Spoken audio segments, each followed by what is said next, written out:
এ পৃথিবীতে এখন সবচাইতে বেশি দামি পানির নামটা এই যে নীতা আম্বানি যেটা পান করে, মুকেশ আম্বানির স্ত্রী।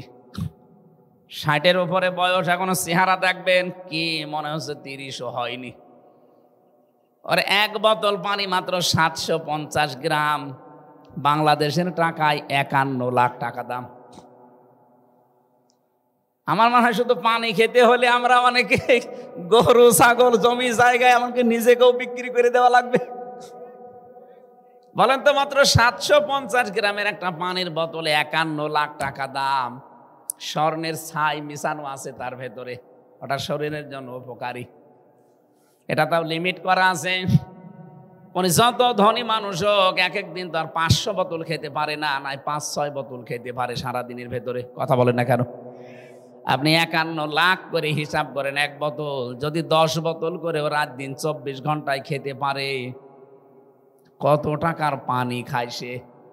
আল্লাহ পাক বলেন, মিজাজুহু তাসনিম আইনা ইয়াশরাবু বিহাল মুকাররাবুন। আমার নিকটবর্তী যারা থাকবে, তার মানে যারা জান্নাতি হবে, এই মানুষগুলোর জন্য পানি আমি লিমিট করে দেব না, আনলিমিটেড। এই পানি এর চাইতে কত দামি হতে পারে আপনারে মাথায় ধরবে না। জান্নাত আল্লাহ এমন এমন জিনিস দিয়ে সাজিয়েছেন, আমি লোভ দেখাচ্ছি এই কারণে আমরা যেন প্রতিযোগিতা আরম্ভ করি। আল্লাহ পাক বলেন, আমি এমন জিনিস দিয়ে সাজিয়েছি জান্নাত, ওয়ালাকুম ফিহা মা তাশতাহি আনফুসুকুম ওয়ালাকুম ফিহা মা তাদদাউন। রব্বুল আলামিন জানিয়েছেন জান্নাত এমন ভাবে আমি নিজের হাতে বানিয়েছি, মানের ভেতরে যা মানুষ আসবে কল্পনায় তাই পেয়ে যাবে। এমন ভাবে বানিয়েছি কোন চোখ দুনিয়ায় এটা আজও দেখেনি, কোন কানও আজও এর সঠিক বর্ণনা পুরাটা শোনেনি। হ্যাঁ, ভাষা ভাষা শোনা যায়, কোন মানুষের হৃদয়ের কল্পনাও কোনোদিন উদয় হয়নি। সিরাজগঞ্জবাসী, মানুষের কল্পনার জগৎ ছোট না বড়? বলেন বলেন, কত বড়? অনেকে কল্পনা করেছিল না যে 41 সাল, কল্পনা এখন আছে? আমি একটা কল্পনা করলাম এখানে যে 10 তলা বিল্ডিং, এ কল্পনা করলেই কি সঙ্গে সঙ্গে হয়ে যাবে? কত কাঠখড়ি পোড়ানো লাগে তার জন্যে, কত শ্রম দেওয়া লাগে, কত সময় দেওয়া লাগবে, কত অর্থ কড়ি খরচ হবে তার পেছনে। শুধু বললেই না, 1-1.5 বছর 2 বছর সময় দেওয়া লাগবে 10 তলার জন্যে। কথা বলে না কেন? বাকি জিনিস তো বাদই দিলাম, অথচ কল্পনা করেছিলাম মাত্র 2 সেকেন্ডে। অতটুকু 1-2 সেকেন্ডে আমি কল্পনা করলাম, অথচ হতে আমার 1.5 বছর 2 বছর লাগে। আল্লাহ পাক বলেন, জান্নাত আমি বানিয়েছি মুমিনের কল্পনা, ও যা কল্পনা করবে ওইটাই ওর জান্নাত। সুবহানাল্লাহ বলতে পারেন না? এইটা কাদের জন্য আল্লাহ তৈরি করেছেন? ইন্নাল আবরারা লাফি নাঈম আলাল আরাইকি ইয়ানজুরুন। অবশ্যই যারা আবরার, আবরার মানে আমাদের কুষ্টিয়ারে আবরার না, আবরার মানে নেককার। যে মানুষগুলো আমল করবে, নেক আমল করবে, তাদেরকে আমি নিয়ামতের ভেতরে রাখবো। এখন আমার প্রশ্ন, নেক আমল কি? সৎ কাজ এটা কি? এ পৃথিবীতে অনেকে আমরা বিভ্রান্ত হই যে ইসলামের নাম নিয়ে যা দেয় মনে করি ওইটাই নেক কাজ। এই যে ব্রাহ্মণবাড়িয়া কুমিল্লা এলাকায় যারা আছে, বিভিন্ন পীরের মাজার পন্থী যারা, এই যে তাহেরি হুজুর, এরা আমাদেরকে দিচ্ছে নেক কাজ। হো হো আলী বাবা, কেল্লা বাবা, ফতে বাবা, এ কি নেক কাজ নাকি? বলেন বলেন, কি এটা? কি এটা? জিকির তো না, জিকিরের নামে ফিকিরও না। এবার আসেন, আমি একটা দলিল বলছি, সূরা ফুরকান 68 নাম্বার আয়াতে প্রথম অংশে আছে, ভালো করে মিলাবেন। ওয়াল্লাযীনা লা ইয়াদউনা মা'আল্লাহি ইলাহান আখার। রাব্বুল আলামিন বলেন, পৃথিবীর নারী পুরুষেরা যারা তিনটা কাজ দুনিয়ায় করবে মরণের পরে তাদের শাস্তি আমি আল্লাহ ডবল ভাবে দেব। কাজ একটা, শাস্তি কয়টা? আরো জোরে বলেন। এটা আপনি মিলাবেন নিজের ভেতরে থাকলে এখনই আপনি ছেড়ে দেবেন। কাজ একটা, শাস্তি ডবল। এক নম্বরে যারা আল্লাহকে ডাকে, আল্লাহর জিকির করে, কিন্তু পাশাপাশি অন্য কাউকে যারা ডাকে, এই যে ইয়া আল্লাহ বলতে বলতে ইয়া আলী বাবা, কেল্লা বাবা, ফতে বাবা, এর পাশাপাশি যারা অন্য কাউকে যোগ করেছেন, অবশ্যই আপনার শাস্তি ডবল হবে। আপনি বুঝে করেন আর না বুঝে করেন। প্রশ্ন আসতে পারে, হুজুর আমি এতদিন জানতাম না তাই করেছি, এখন তো জানলেন, আগামী থেকে এ জিকির আর করা যাবে না। এমনকি নবীজির নামেও কোনো জিকির নেই, নবীজির নামে আছে দরুদ। এক কথা বলছেন, মাআল্লাহি ইলাহান আখারা, আল্লাহ বাদে অন্য কাউকে জোড়া যাবে না। অথচ আল্লাহর জিকির আমরা যতটুকু করতাম তার চাইতে বেশি মানুষের জিকির এই দেশে আরম্ভ হয়ে গিয়েছিল। আল্লাহ আমার মনে হয় এই জন্য রেগে গেছে। এত রাগ তো করার কথা না। পৃথিবীর ইতিহাস পাল্টিয়ে ফেললেন আপনি। একবারে 350 জন এমপি একেবারে পালিয়ে যায় একদিনে। আমি জীবনে কোনোদিন ইতিহাসেও পড়িনি। অথচ বাংলাদেশে দেখলাম, এক কথা বলছেন না কেন? দেশটা কত রসাতলে চলে গিয়েছিল বলেন, জাতীয় মসজিদের ইমাম পর্যন্ত পালিয়ে গেছে। জোর করে এসেছিল ইমামতি নেওয়ার জন্য, জনগণ জুতা মেরেছে। পরের দিন দেখলাম স্ট্যাটাস দিয়েছে, জুতা মেরেছিল কিন্তু আমার গায়ে লাগেনি। কত বড় শয়তান! কত নিম্নে গেলে অবস্থার তৈরি হয়। আল্লাহ এমনিতে রাখেননি।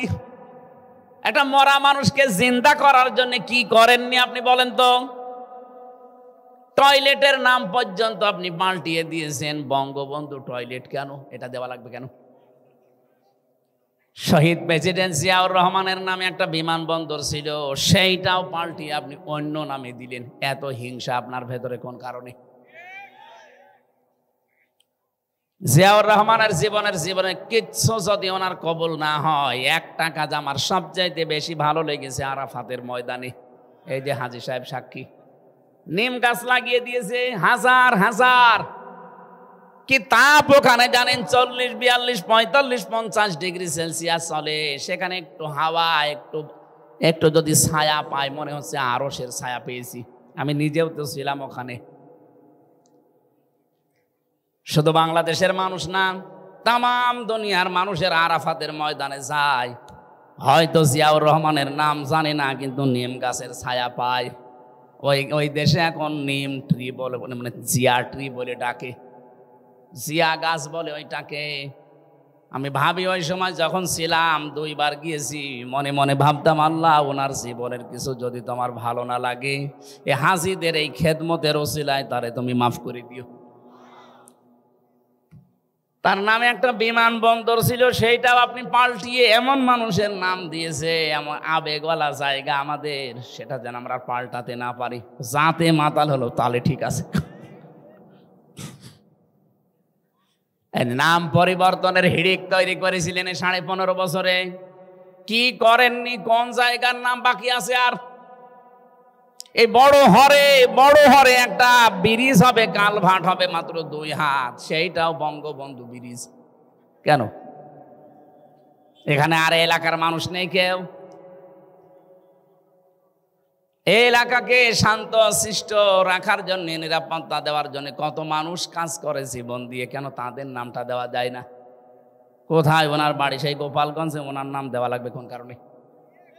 এ দেশের জন্য কি আর কেউ কিছু করে নাই? যারা বেশি ভূমিকা রেখেছিল তাদের আজ কোনো খবর নেই। মাওলানা ভাসানীর নামে কি করেছেন আপনি? কিছুই করেননি।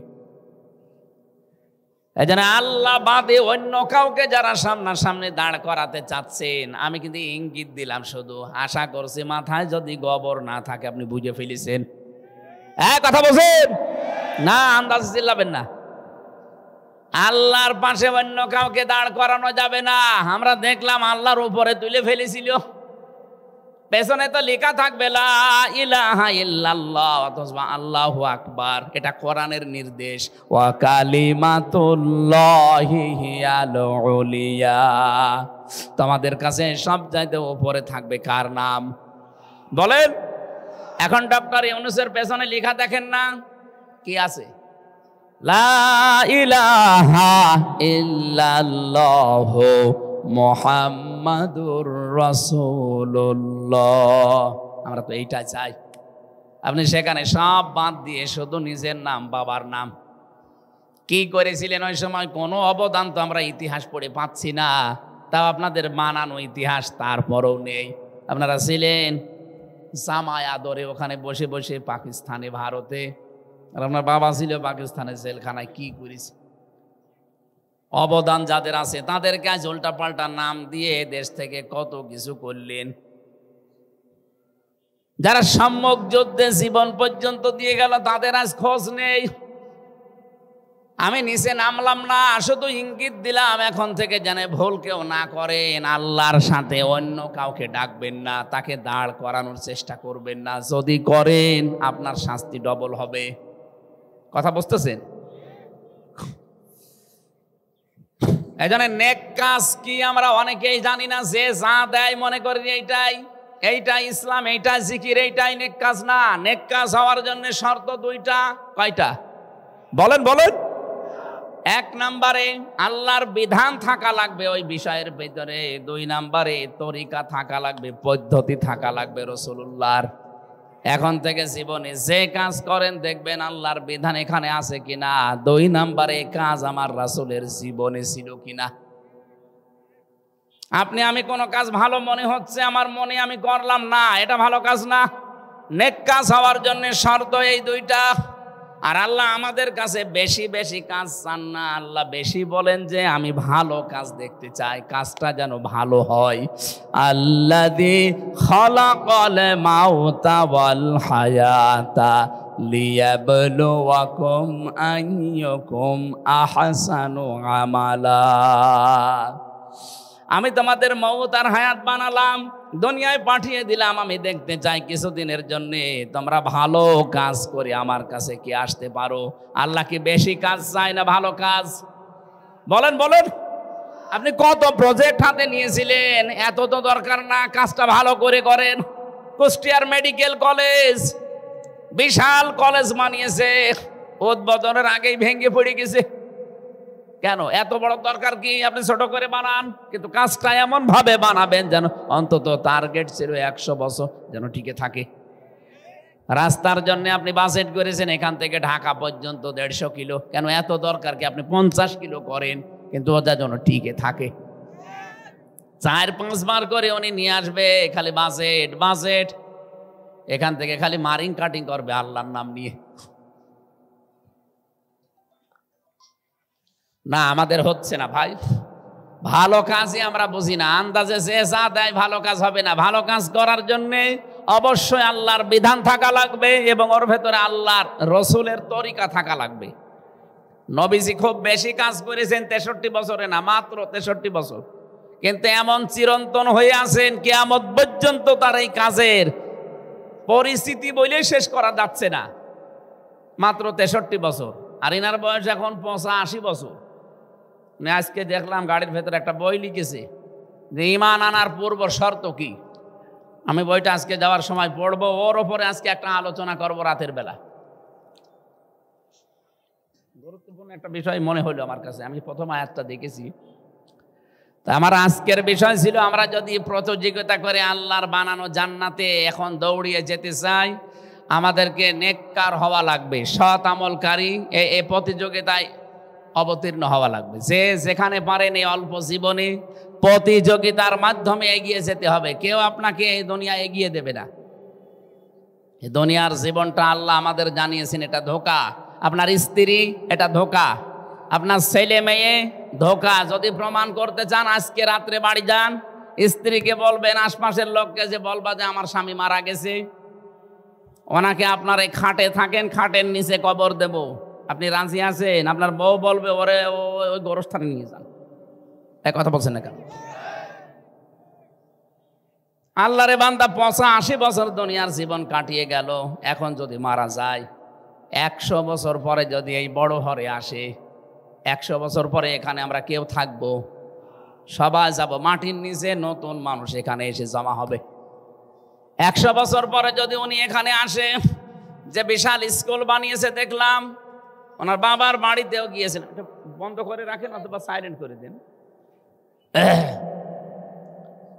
100 বছর মাত্র পরে যদি এখানে এসে বলে যে বাড়ি আমার, এখানে যে প্রজন্ম ওই সময় বাস করবে তারা ওনারে বাড়িতে ঢুকতে দেবে? আমি আর কি মারছি? ঢুকতে দেবে? আরে ভাই, আমি তো আমার 3 পুরুষের পরে আর চিনি না। আমার বাবা রিয়াজউদ্দিন, তারপরে জাহান আলী, তারপরে নোমাজ আলী, এরপরে আমার আর জানা নেই। এখন ওই নোমাজ আলীর বাবা যে কি, উনি যদি এখন এসে আমারে কুষ্টিয়ায় বলে বাড়ি আমারে ভিটা, ও দাঁত মুখ খুলে ফেলবো না? ইয়ার কি মারে?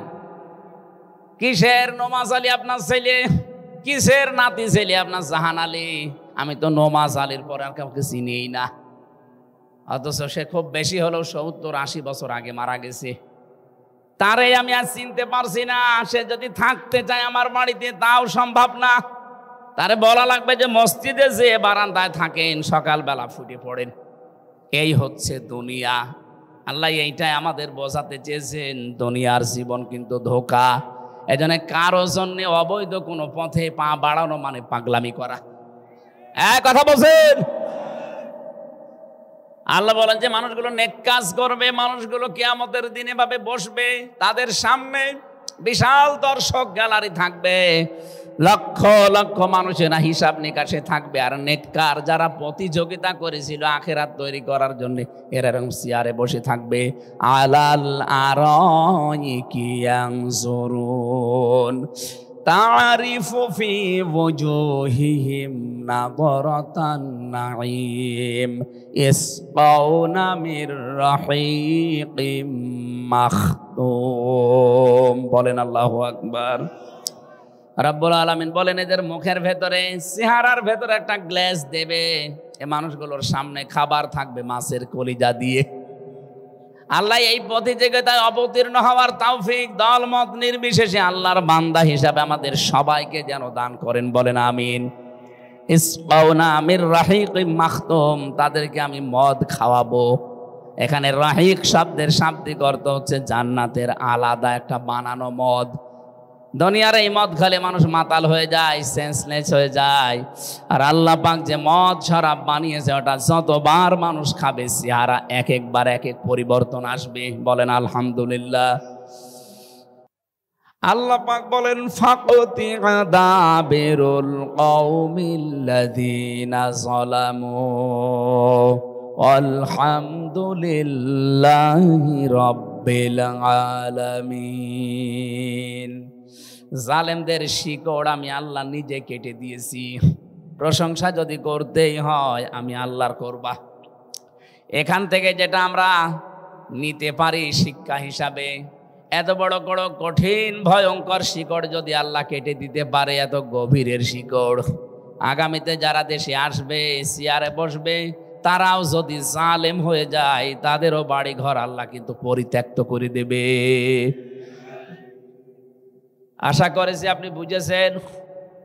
এরপরেও যদি কেউ না বোঝার ভান করে থাকেন, এদিকে আসেন, কানের নিচে 2টা দিলে তখন বুঝবেন। কথা বুঝতেছেন? আও আমি জাহেলিয়াত আর আই এম এ জাহেলিয়াত শব্দ 2টা আমি মিলিয়ে দেখেছি পাশাপাশি। কাজকর্ম প্রায় একই তাদের ছিল। ওদের ছিল 14টা, এদের হয়েছে আর এক কাঠি বাড়িয়ে 15টা। এই জন্য আমরা আরজাই করি যেন জুলুম না করি, কারণ জুলুম যারা করে এরা কিন্তু সরাসরি আল্লাহর মামলার আসামি। আমি 3টা বছর জেল খেটে আসলাম, আমার মামলার বাদী ছিল সরাসরি যারা পালিয়েছে উনি নিজে। যদি কোনো সলিমত দিয়ে আমার মামলার বাদী থাকতো, সর্বোচ্চ 2-3 দিনের বেশি আমার আটকে রাখতে পারতো না। কারণ আমি যে জায়গায় ছিলাম, কয় টাকা লাগবে আপনার? আমি আকিজ গ্রুপের খতিব ছিলাম। ওরা দেখেছিলেন না যে গাড়ি চড়তে দিয়েছিল, কত দামি গাড়ি, বেতন ওই রকম আমারে দিত। আমার যা লাগতো আমার সংসারের বাবা আমার আত্মীয় স্বজনের সব ওরা দিয়ে দিত। কি লাগবে ঢাকায় ফ্ল্যাট মেলাট সব বলেছিল, সব নিয়ে নেন। না, যেহেতু শুধু দুনিয়ার জন্য আমার নাম আর একটা টার্গেট আছে, এই জন্য বলেছিলাম কোরআন প্রচারের জন্য যা যা লাগে আপনারা দেন, বাকি যা জনগণ দেবে ওটা আমি মাদ্রাসায় দিয়ে দেব। এই জন্য আমি নিয়ম করেছিলাম যে যা করেছিল ওরা যদি হাসিনা বাদী না হয়ে দেশের কোনো সলিমদ্দি বাদী হইতো, টাকা দিয়ে আমি বেরিয়ে যেতাম। যেহেতু মামলার বাদী যত বড় হয় কেস তত কঠিন হয়। এই কথা বলেন না কেন? সূরা শুরা 42 নম্বর আয়াত 25 নম্বর পারার 6 নম্বর পৃষ্ঠার 13 নম্বর লাইনে আছে, প্রথম অংশে আছে। এটা ফি জিলালিল কোরআন তাফসীর থেকে বলছি। আল্লাহ পাক বলেন ইন্নামাস সাবিলু আলাল্লাযীনা ইয়াযলিমুনান নাস, অবশ্যই আমি আল্লাহ নিজে মামলা দায়ের করব জালেমদের বিরুদ্ধে। আপনি টের পাচ্ছেন কি বললাম? মামলার বাদী হামজা না, মামলার বাদী আকবর আলী না, মামলার বাদী কে? আরো জোরে বলেন। সরাসরি আল্লাহ নিজে বাদী, নিজে বিচারপতি, নিজে যদি বাদী হয় আপনি তো ছাড় পেয়ে যাবেন। এই হিসাব করে দুনিয়ার জীবন চালাবেন, যাই করেন যেন আপনার দ্বারা জুলুম হয়ে না যায়। ওয়ালা তাহসাবান্নাল্লাহা গাফিলান আম্মা ইয়ামালুজ জালিমুন। এটা হচ্ছে সূরা ইব্রাহিমের 42 নম্বর আয়াতের প্রথম অংশে আছে। আল্লাহ পাক বলেন, নবী আপনি কি মনে করেন যে জালেমদের কোনো খোঁজ খবর আমার নেই? না, সবচাইতে বেশি খবর রাখি আমি জালেমদের প্রতি। এই জন্য জালেমদেরকে আল্লাহ ছাড় দেয়, এটা আল্লাহর বিধান। যখন কোনো মানুষ জুলুম শুরু করে তার ব্যক্তিগত জীবনের উপরে, পরিবারের উপরে, সমাজের উপরে, জনগণের উপরে, যারা জুলুম করবে তাদেরকে আল্লাহ ছাড় দেয়। এই যে আজ যারা বিভিন্ন উল্টাপাল্টা সিনেমা, উলঙ্গ অর্ধ উলঙ্গ নাচ দেখে নিজেকে কন্ট্রোল করতে পারে না, যৌবন নষ্ট করে ফেলে, এটা নিজের উপরে জুলুম। এই কথা বলছেন না? আপনি মুরব্বী মানুষ ঠিক বলছেন, কোন কারণ আপনি বোঝেন না? সব যুবক মানুষ যদি বলে তো হয়, তো দাড়ি পেকিয়ে সাদা হয়ে গেছে বলছে ঠিক। আপনি কি কিছু বোঝেন? যারা এই যে বিভিন্ন কাজকর্ম করে যৌবন নষ্ট করছেন, এটা কিন্তু একটা অপচয়, জুলুম। এই জুলুম যারা এখনো পর্যন্ত চালিয়ে যাচ্ছেন থামবেন। শুধু আপনার জন্য আমি বলছেন, এটা রেকর্ড হচ্ছে, কালকে সারা দুনিয়ায় ছড়াবে। যারা আজ আকাশ সংস্কৃতির মাধ্যমে, পিন আপ করা পত্রিকার মাধ্যমে, বিদেশি সিরিয়ালগুলো দেখে নিজেকে কন্ট্রোল করতে না পেরে যারা শরীরকে ধ্বংস করে ফেলছেন, ওয়ালা তুহলিকু আনফুসাকুম ওয়ালা তুলকু বিআইদিকুম ইলা তাহলুকা। আল্লাহ বলেন সাবধান, নিজেদেরকে নিজেরা ধ্বংসের ভেতরে ফেলে দিও না। এজন্য নিজের ব্যক্তিগত জীবনে যারা জুলুম করেন, এই জুলুম থামাবেন। অনেকে নিজের শরীরের অঙ্গ প্রত্যঙ্গ নষ্ট করে ফেলেন। বিড়ি খেলে যে কয়টা ক্ষতি হয় তার 1 নাম্বার আপনার লাঞ্চ নষ্ট হয়ে যায়। আশা করছি এই ঘৃণিত কাজটা করবেন না। কোনো সভ্য, কোনো ভদ্রলোক বিড়ি খায় আমি পাইনি। ওরাকে বলে যে হুজুর আমার টেনশন যায় না তাই বিড়ি খায়। আরে বেটা, বিড়ি খেলে টেনশন বাড়ে, আপনার আসল জিনিসই তো নষ্ট হয়ে যাচ্ছে। পৃথিবীর একটাই মাত্র খাবার আছে যার গায়ে লেখা থাকে যে আমাকে খাবেন না, আমাকে খেলেই ক্যান্সার হবে। পৃথিবীর কোনো বিস্কিটের গায়ে যদি লেখা থাকে যে আমাকে খাবেন না, খেলেই মারা যাবেন, কেউ খাবে? বলেন? যত দামি ব্র্যান্ডের বিস্কুট হোক, ওর গায়ে যদি কেউ লিখে দেয় যিনি বানিয়েছে যে এটা খেলেই মরবেন, দোকানদার যদি নিয়ে এসে বলে ভাই ফ্রি দিলাম নেন, দোকানদার মার খাবে। কিন্তু একটাই মাত্র খাবার এই দেশে চলছে যার উপরে লেখা আছে যে খাবেন না, খেলে ক্যান্সার হবে, এরপরও মানুষ খায়। আমি আশা করছি এটা ছেড়ে দেবেন, কারণ আমাদের এই রাজশাহী, খুলনা, রংপুর এই সমস্ত বিভাগের জন্য এটা ঠিক আছে। এই মাসলা আবার চট্টগ্রামে, সিলেটে পড়লে একটু ঝামেলা, কারণ ওদের ইমাম সাহেবও বিড়ি খায়। আমি দেখেছি ইমাম সাহেব বিড়ি খেয়ে ফেলে দিয়ে আল্লাহু আকবার, কি গো মানে ওদের জন্য একটু মনে হয় হালকা আছে মাসলা। তা আপনারা যেহেতু যে রাজশাহী বিভাগের মানুষ, এটা ছেড়ে দেবেন ভাই, এটা বদ অভ্যাস আমার ভাইরা। সুতরাং যারা জুলুম করে নিজের ব্যক্তিগত জীবন, পারিবারিক জীবন, সামাজিক জীবন, রাজনৈতিক জীবন, অর্থনৈতিক জীবন, বিশেষ করে জনগণের ওপরে, এখানে বহু ছেলের বাবা বসে আছে, ছেলে বিয়ে দেবে, বরযাত্রী নিয়ে যাবে 100, 200, 250, এই মনে করি এটা মেয়ের বাপের উপরে জুলুম। কারণ বরযাত্রী নিয়ে যাওয়া ইসলামে নেই, এটা হিন্দুদের সংস্কৃতি। ইসলামের সংস্কৃতি হচ্ছে অলিমা। কি বললাম? অলিমা ছেলের বাড়ি হয় না মেয়ের বাড়ি? হ্যাঁ, এখানে একটু বুকে হাত দিয়ে বলেন তো, বিয়ের সময় বরযাত্রী গিয়েছেন না অলিমায়? না, একটাও মিলছে না। তার মানে আপনি পরিবারের ওপরে, আপনার স্ত্রীর মা বাবার ওপরে জুলুম করেছেন। তাহলে আল্লাহ বললেন যারা জুলুম করে মানুষের ওপরে, তাদের বিরুদ্ধে আমি নিজে মামলা দেব। এখন দেখেন এদেশে অধিকাংশ মানুষ আমরা আল্লাহর মামলার আসামি। এটা আল্লাহবাদী কেস। উকিল আছে না এখানে, অ্যাডভোকেট আছে, আল্লাহবাদী কেস এটা। আপনার স্ত্রীর যে অধিকার আছে এটা যদি আপনি আদায় না করেন, আল্লাহবাদী কেসে পড়বেন।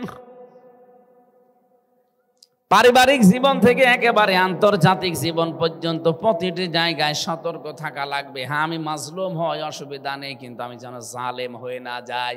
মাজলুম হলে চোখ বন্ধ হতে হতে বিনা বিচারে বিনা হিসাবে জান্নাত পেয়ে যাবেন, কিন্তু জালেম হলে তার কোনো মাফ নেই। ওর মামলার বাদীকে এই 15.5 বছর আপনি বিবেক দিয়ে বলেন, 1628টা চেয়ারে যারা ছিল প্রত্যেকেই জালেম।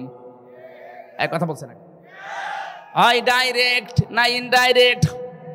কেউ সরাসরি জুলুম করেছে, কেউ সহযোগী ছিল। জালেমদের প্রতি আল্লাহর এত বেশি ঘৃণা, কোরআন শরীফের সবচাইতে বেশি ঘৃণা শব্দগুলো আল্লাহ জালেমদের নামে দিয়েছেন। আমি সহ যারা আছি সাবধান, আমরা যেন জালেম হয়ে না যাই। আল্লাহ নিজে আমাদেরকে বাঁচাও, বলেন আমিন। কোরআনে কারিমের সূরা মুতাফফিফিন থেকে আমরা তেলাওয়াত করেছি কয়েকটি আয়াত। যারা নেককার সৎ আমল যারা দুনিয়ায় করবে, এদেরকে পুরস্কার আল্লাহ দেবেন। এই কথাগুলো আল্লাহ এই আয়াতগুলোতে আমাদের শোনাচ্ছেন, আমরা যেন উদ্বুদ্ধ হই। আজকের আলোচনার বিষয় হচ্ছে প্রতিযোগিতা। কি বললাম? দুনিয়ায় সবাই প্রতিযোগিতায় লিপ্ত, ছোট থেকে বড় প্রত্যেকেই। এটা দিলে মানুষ বোঝে ভালো, প্রতিযোগিতা দিলে মানুষ চেষ্টা করে। আল্লাহ রাব্বুল আলামিন কোরআনে কারিমে জানিয়েছেন, যারা সাধক লিমিসলি হাযা ফালিয়ামালিল আমিলুন। সূরা সাফফাতের ভেতরে আল্লাহ বলেন যে মানুষগুলো সাধক, পৃথিবীর কম বেশি প্রত্যেকেই সাধক। এই সাধকদের উচিত তারা যেন সাধনা করে প্রতিযোগিতার জন্য। আমি আল্লাহ যে জিনিসটা সামনে রাখলাম এটার জন্য, ওইটা কি? আল্লাহ যেটা সামনে রেখে প্রতিযোগিতার জন্য আমাদেরকে প্রতিযোগী হওয়ার আহ্বান জানিয়েছেন, তার নাম বাগান, তার নাম জান্নাত। খিতামুহু মিস্ক ওয়াফি যালিকা ফালিয়াতানাফাসিল মুতানাফিসুন। এমন ভাবে মুখ আটকানো আছে জান্নাতের ওই যে খাবার পানিটা, অমিজাজহু তাসনিম, এর সাথে মিশ্রণ করা আছে তাসনিমকে। এটা জান্নাতের এক প্রকার পানি, যেটা আল্লাহ শুধু জান্নাতীদেরকে খাওয়াবেন, অন্য কাউকে দেবেন না। এটা জান্নাতের ভেতরে ব্র্যান্ড পানি। পৃথিবীতে অনেক প্রকার পানি আমরা দেখতে পাচ্ছি, ইসমা পাওয়া যায়, মাম পাওয়া যায়। এ পৃথিবীতে এখন সবচাইতে বেশি দামি পানির নামটা এই যে নীতা আম্বানি যেটা পান করে, মুকেশ আম্বানির স্ত্রী। 60-এর উপরে বয়স, এখনো চেহারা দেখবেন কি মনে হচ্ছে 30ও হয়নি। ওর এক বোতল পানি মাত্র 750 গ্রাম, বাংলাদেশের টাকায় 51 লাখ টাকা দাম। আমার মনে হয় শুধু পানি খেতে হলে আমরা অনেকে গরু ছাগল জমি জায়গায় এমনকি নিজেকেও বিক্রি করে দেওয়া লাগবে। বলেন তো, মাত্র 750 গ্রামের একটা পানির বোতলে 51 লাখ টাকা দাম। স্বর্ণের ছাই মিশানো আছে তার ভেতরে, ওটা শরীরের জন্য উপকারী। এটা তাও লিমিট করা আছে। উনি যত ধনী মানুষ হোক, এক একদিন তো আর 500 বোতল খেতে পারে না, নাই 5-6 বোতল খেতে পারে সারাদিনের ভেতরে। কথা বলেন না কেন? আপনি 51 লাখ করে হিসাব করেন, এক বোতল যদি 10 বোতল করে ও রাত দিন 24 ঘন্টায় খেতে পারে, কত টাকার পানি খায় সে। আল্লাহ পাক বলেন, মিজাজুহু তাসনিম আইনা ইয়াশরাবু বিহাল মুকাররাবুন। আমার নিকটবর্তী যারা থাকবে, তার মানে যারা জান্নাতি হবে, এই মানুষগুলোর জন্য পানি আমি লিমিট করে দেব না, আনলিমিটেড। এই পানি এর চাইতে কত দামি হতে পারে আপনারে মাথায় ধরবে না। জান্নাত আল্লাহ এমন এমন জিনিস দিয়ে সাজিয়েছেন, আমি লোভ দেখাচ্ছি এই কারণে আমরা যেন প্রতিযোগিতা আরম্ভ করি। আল্লাহ পাক বলেন, আমি এমন জিনিস দিয়ে সাজিয়েছি জান্নাত, ওয়ালাকুম ফিহা মা তাশতাহি আনফুসুকুম ওয়ালাকুম ফিহা মা তাদদাউন। রব্বুল আলামিন জানিয়েছেন, জান্নাত এমন ভাবে আমি নিজের হাতে বানিয়েছি, মানের ভেতরে যা মানুষ আসবে কল্পনায় তাই পেয়ে যাবে। এমন ভাবে বানিয়েছি কোন চোখ দুনিয়ায় এটা আজও দেখেনি, কোন কানও আজও এর সঠিক বর্ণনা পুরাটা শোনেনি। হ্যাঁ, ভাষা ভাষা শোনা যায়, কোন মানুষের হৃদয়ের কল্পনাও কোনোদিন উদয় হয়নি। সিরাজগঞ্জবাসী, মানুষের কল্পনার জগৎ ছোট না বড়? বলেন বলেন, কত বড়? অনেকে কল্পনা করেছিল না যে 41 সাল, কল্পনা এখন আছে? আমি একটা কল্পনা করলাম এখানে যে 10 তলা বিল্ডিং, এ কল্পনা করলেই কি সঙ্গে সঙ্গে হয়ে যাবে?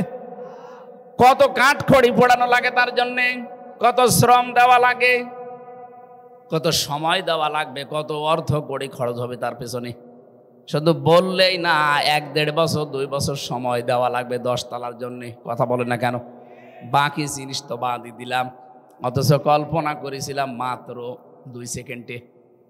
অতটুকু 1-2 সেকেন্ডে আমি কল্পনা করলাম, অথচ হতে আমার 1.5 বছর 2 বছর লাগে। আল্লাহ পাক বলেন, জান্নাত আমি বানিয়েছি মুমিনের কল্পনা, ও যা কল্পনা করবে ওইটাই ওর জান্নাত। সুবহানাল্লাহ বলতে পারেন না? এইটা কাদের জন্য আল্লাহ তৈরি করেছেন? ইন্নাল আবরারা লাফি নাঈম আলাল আরাইকি ইয়ানজুরুন। অবশ্যই যারা আবরার, আবরার মানে আমাদের কুষ্টিয়ারে আবরার না, আবরার মানে নেককার। যে মানুষগুলো আমল করবে, নেক আমল করবে, তাদেরকে আমি নিয়ামতের ভেতরে রাখবো। এখন আমার প্রশ্ন, নেক আমল কি? সৎ কাজ এটা কি? এ পৃথিবীতে অনেকে আমরা বিভ্রান্ত হই, যে ইসলামের নাম নিয়ে যা দেয় মনে করি ওইটাই নেক কাজ। এই যে ব্রাহ্মণবাড়িয়া কুমিল্লা এলাকায় যারা আছে, বিভিন্ন পীরের মাজার পন্থী যারা, এই যে তাহেরি হুজুর, এরা আমাদেরকে দিচ্ছে নেক কাজ। হো হো আলী বাবা, কেল্লা বাবা, ফতে বাবা, এ কি নেক কাজ নাকি? বলেন বলেন, কি এটা? কি এটা? জিকির তো না, জিকিরের নামে ফিকিরও না। এবার আসেন, আমি একটা দলিল বলছি, সূরা ফুরকান 68 নাম্বার আয়াতে প্রথম অংশে আছে, ভালো করে মিলাবেন। ওয়াল্লাযীনা লা ইয়াদউনা মা'আল্লাহি ইলাহান আখার। রাব্বুল আলামিন বলেন, পৃথিবীর নারী পুরুষেরা যারা 3টা কাজ দুনিয়ায় করবে, মরণের পরে তাদের শাস্তি আমি আল্লাহ ডবল ভাবে দেব। কাজ একটা, শাস্তি কয়টা? আরো জোরে বলেন। এটা আপনি মিলাবেন নিজের ভেতরে থাকলে এখনই আপনি ছেড়ে দেবেন। কাজ একটা, শাস্তি ডবল। 1 নম্বরে যারা আল্লাহকে ডাকে, আল্লাহর জিকির করে, কিন্তু পাশাপাশি অন্য কাউকে যারা ডাকে, এই যে ইয়া আল্লাহ বলতে বলতে আলী বাবা, কেল্লা বাবা, ফতে বাবা, এর পাশাপাশি যারা অন্য কাউকে যোগ করেছেন, অবশ্যই আপনার শাস্তি ডবল হবে। আপনি বুঝে করেন আর না বুঝে করেন। প্রশ্ন আসতে পারে, হুজুর আমি এতদিন জানতাম না তাই করেছি, এখন তো জানলেন, আগামী থেকে এ জিকির আর করা যাবে না। এমনকি নবীজির নামেও কোনো জিকির নেই, নবীজির নামে আছে দরুদ। এক কথা বলছেন, মাআল্লাহি ইলাহান আখারা, আল্লাহ বাদে অন্য কাউকে জোড়া যাবে না। অথচ আল্লাহর জিকির আমরা যতটুকু করতাম তার চাইতে বেশি মানুষের জিকির এই দেশে আরম্ভ হয়ে গিয়েছিল। আল্লাহ আমার মনে হয় এই জন্য রেগে গেছে। এত রাগ তো করার কথা না। পৃথিবীর ইতিহাস পাল্টিয়ে ফেললেন আপনি। একবারে 350 জন এমপি একেবারে পালিয়ে যায় একদিনে, আমি জীবনে কোনোদিন ইতিহাসেও পড়িনি। অথচ বাংলাদেশে দেখলাম, এক কথা বলছেন না কেন, দেশটা কত রসাতলে চলে গিয়েছিল বলেন। জাতীয় মসজিদের ইমাম পর্যন্ত পালিয়ে গেছে। জোর করে এসেছিল ইমামতি নেওয়ার জন্য, জনগণ জুতা মেরেছে। পরের দিন দেখলাম স্ট্যাটাস দিয়েছে, জুতা মেরেছিল কিন্তু আমার গায়ে লাগেনি। কত বড় শয়তান, কত নিম্নে গেলে অবস্থার তৈরি হয়। আল্লাহ এমনিতে রাগেননি। একটা মরা মানুষকে জিন্দা করার জন্য কি করেননি আপনি বলেন তো? টয়লেটের নাম পর্যন্ত আপনি পাল্টিয়ে দিয়েছেন। বঙ্গবন্ধু টয়লেট কেন, এটা দেওয়া লাগবে কেন? শহীদ প্রেসিডেন্ট জিয়াউর রহমানের নামে একটা বিমানবন্দর ছিল, সেইটাও পাল্টিয়ে আপনি অন্য নামে দিলেন। এত হিংসা আপনার ভেতরে কোন কারণে? জিয়াউর রহমানের জীবনে কিচ্ছু যদি ওনার কবুল না হয়, একটা কাজ আমার সবচাইতে বেশি ভালো লেগেছে আরাফাতের ময়দানে। এই যে হাজী সাহেব সাক্ষী, নিম গাছ লাগিয়ে দিয়েছে হাজার হাজার। কি তাপ ওখানে জানেন, 40, 42, 45, 50 ডিগ্রি সেলসিয়াস চলে। সেখানে একটু হাওয়া, একটু যদি ছায়া পায় মনে হচ্ছে আরশের ছায়া পেয়েছি। আমি নিজেও তো ছিলাম ওখানে। শুধু বাংলাদেশের মানুষ না, তাম দুনিয়ার মানুষের আরাফাতের ময়দানে যায়। হয়তো জিয়াউর রহমানের নাম জানে না, কিন্তু নিম গাছের ছায়া পায়। ওই দেশে এখন নিম ট্রি বলে, মানে জিয়া ট্রি বলে ডাকে, জিয়া গাছ বলে ওইটাকে। আমি ভাবি ওই সময় যখন ছিলাম 2 বার গিয়েছি, মনে মনে ভাবতাম, আল্লাহ ওনার জীবনের কিছু যদি তোমার ভালো না লাগে, এ হাজিদের এই খেদমতের ওসিলায় তারে তুমি মাফ করে দিও। তার নামে একটা বিমানবন্দর ছিল, সেইটাও আপনি পাল্টিয়ে এমন মানুষের নাম দিয়েছে, এমন আবেগওয়ালা জায়গা আমাদের, সেটা যেন আমরা পাল্টাতে না পারি। যাতে মাতাল হলো তালে ঠিক আছে। নাম পরিবর্তনের হিড়িক তৈরি করেছিলেন 15.5 বছরে। কি করেননি? কোন জায়গার নাম বাকি আছে আর? এই বড় হরে একটা ব্রিজ হবে, কালভার্ট হবে মাত্র 2 হাত, সেইটাও বঙ্গবন্ধু ব্রিজ। কেন? এখানে আর এলাকার মানুষ নেই কেউ? এই এলাকাকে শান্ত শিষ্ট রাখার জন্য, নিরাপত্তা দেওয়ার জন্য কত মানুষ কাজ করে জীবন দিয়ে, কেন তাদের নামটা দেওয়া যায় না? কোথায় ওনার বাড়ি? সেই গোপালগঞ্জে, ওনার নাম দেওয়া লাগবে কোন কারণে? এ দেশের জন্য কি আর কেউ কিছু করে নাই? যারা বেশি ভূমিকা রেখেছিল তাদের আজ কোনো খবর নেই। মাওলানা ভাসানীর নামে কি করেছেন আপনি? কিছুই করেননি। এই জন্য আল্লাহ বাদে অন্য কাউকে যারা সামনাসামনি দাঁড় করাতে চাচ্ছেন, আমি কিন্তু ইঙ্গিত দিলাম শুধু, আশা করছি মাথায় যদি গোবর না থাকে আপনি বুঝে ফেলেছেন। কথা বলছেন না, আন্দাজ চিল্লাবেন না। আল্লাহর পাশে অন্য কাউকে দাঁড় করানো যাবে না। আমরা দেখলাম আল্লাহর উপরে তুলে ফেলেছিল, পেছনে তো লেখা থাকবে লা ইলাহা ইল্লাল্লাহ অথবা আল্লাহু আকবার। এটা কোরআনের নির্দেশ। ওয়া কালিমাতুল্লাহি হিয়াল উলিয়া। তোমাদের কাছে সবচাইতে উপরে থাকবে কার নাম বলেন? এখন ডক্টর ইউনূসের পেছনে লেখা দেখেন না, কি আছে? লা ইলাহা ইল্লাল্লাহু মুহাম্মাদুর রাসূলুল্লাহ। আমরা তো এইটা চাই। আপনি সেখানে সব বাদ দিয়ে শুধু নিজের নাম, বাবার নাম। কি করেছিলেন ওই সময় কোনো অবদান তো আমরা ইতিহাস পড়ে পাচ্ছি না। তাও আপনাদের বানানো ইতিহাস তারপরেও নেই। আপনারা ছিলেন জামায় আদরে ওখানে বসে বসে পাকিস্তানে, ভারতে, আর আপনার বাবা ছিল পাকিস্তানের জেলখানায়, কি করেছে? অবদান যাদের আছে তাদেরকে আজ উল্টা পাল্টা নাম দিয়ে দেশ থেকে কত কিছু করলেন। যারা সম্মুখ যুদ্ধে জীবন পর্যন্ত দিয়ে গেল তাদের আজ খোঁজ নেই। আমি নিচে নামলাম না, শুধু ইঙ্গিত দিলাম এখন থেকে যেন ভুল কেউ না করেন। আল্লাহর সাথে অন্য কাউকে ডাকবেন না, তাকে দাঁড় করানোর চেষ্টা করবেন না। যদি করেন আপনার শাস্তি ডবল হবে। কথা বুঝতেছেন? এই জন্য নেক কাজ কি আমরা অনেকেই জানি না। যে যা দেয় মনে করি এইটাই ইসলাম, এইটা জিকির, এইটাই নেক কাজ। না, নেক কাজ হওয়ার জন্য শর্ত দুইটা। কয়টা বলেন? এক নম্বরে আল্লাহর বিধান থাকা লাগবে ওই বিষয়ের ভিতরে। দুই নম্বরে তরিকা থাকা লাগবে, পদ্ধতি থাকা লাগবে রাসূলুল্লাহর। এখন থেকে জীবনে যে কাজ করেন দেখবেন আল্লাহর বিধান এখানে আছে কিনা। দুই নম্বরে কাজ আমার রাসূলের জীবনে ছিল কিনা। আপনি আমি কোনো কাজ ভালো মনে হচ্ছে আমার মনে, আমি করলাম না, এটা ভালো কাজ না। নেক কাজ হওয়ার জন্য শর্ত এই দুইটা। আর আল্লাহ আমাদের কাছে বেশি বেশি কাজ চান না। আল্লাহ বেশি বলেন যে আমি ভালো কাজ দেখতে চাই, কাজটা যেন ভালো হয়। আল্লাযী খালাকাল মাউতা ওয়াল হায়াতা লিয়াবলুয়াকুম আইয়ুকুম আহসানু আমালা। আমি তোমাদের মওত আর হায়াত বানালাম, দুনিয়ায় পাঠিয়ে দিলাম। আমি দেখতে চাই কিছুদিনের জন্য তোমরা ভালো কাজ করে আমার কাছে কি আসতে পারো। আল্লাহ কি বেশি কাজ চায় না ভালো কাজ? বলেন। আপনি কত প্রজেক্ট হাতে নিয়েছিলেন, এত তো দরকার না, কাজটা ভালো করে করেন। কুষ্টিয়ার মেডিকেল কলেজ বিশাল কলেজ বানিয়েছে, উদ্বোধনের আগেই ভেঙে পড়ে গেছে। কেন? এত বড় দরকার কি? আপনি ছোট করে বানান, কিন্তু কাজটা এমন ভাবে বানাবেন যেন অন্তত টার্গেট ছিল 100 বছর যেন টিকে থাকে। রাস্তার জন্য আপনি বাজেট করেছেন এখান থেকে ঢাকা পর্যন্ত 150 কিলো, কেন? এত দরকার কি আপনি 50 কিলো করেন, কিন্তু ওটা যেন টিকে থাকে।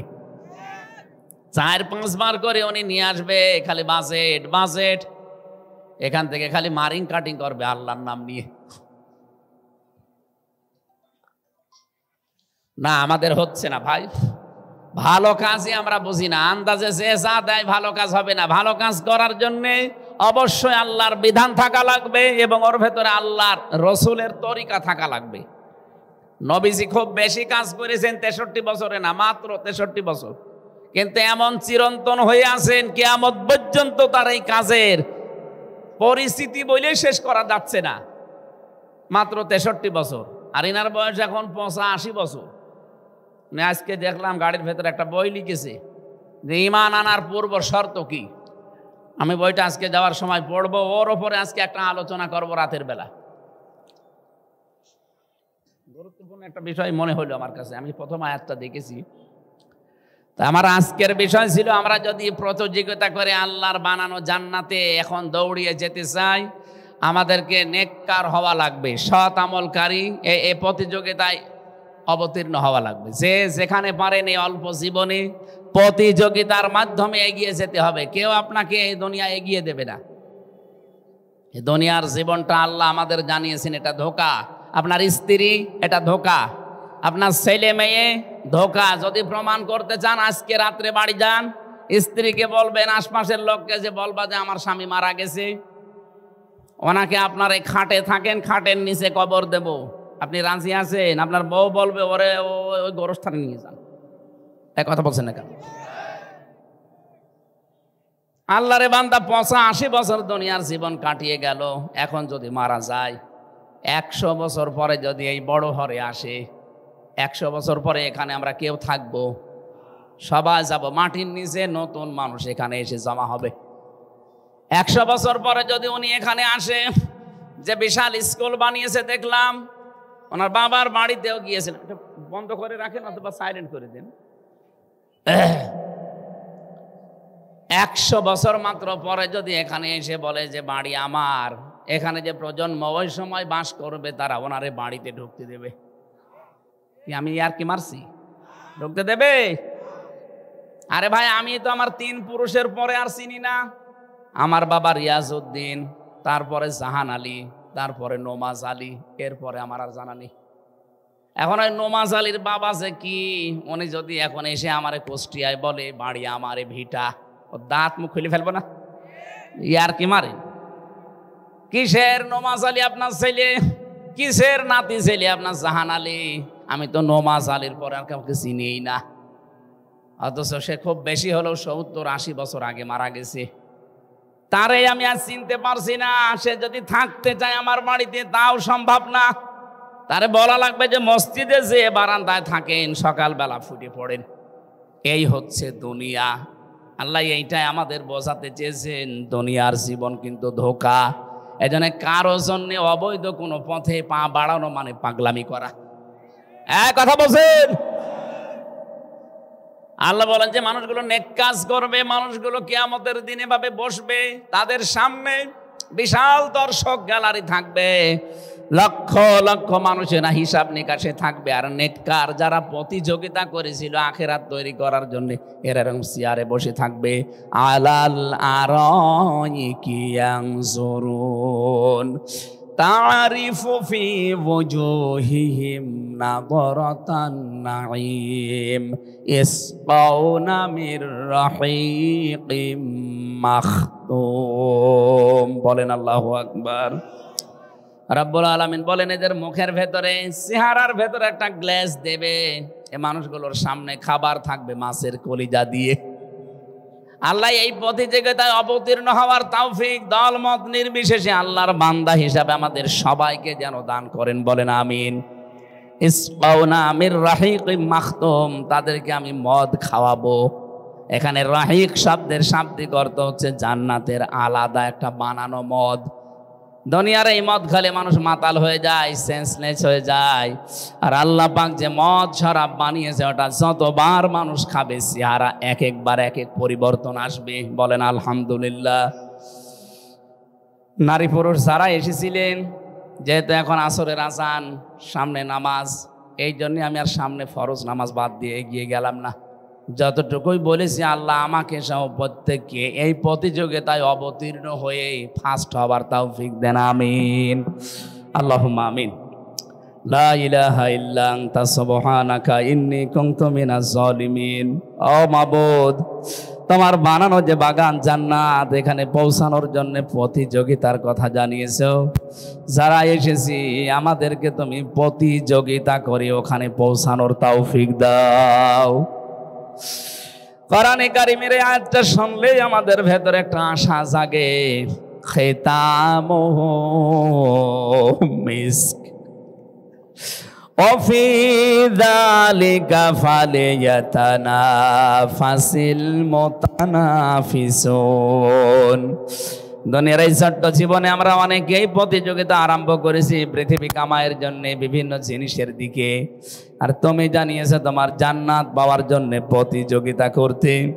সাধক ছাড়া তাদের উচিত যেন তোমাকে পাওয়ার জন্য সাধনা করে।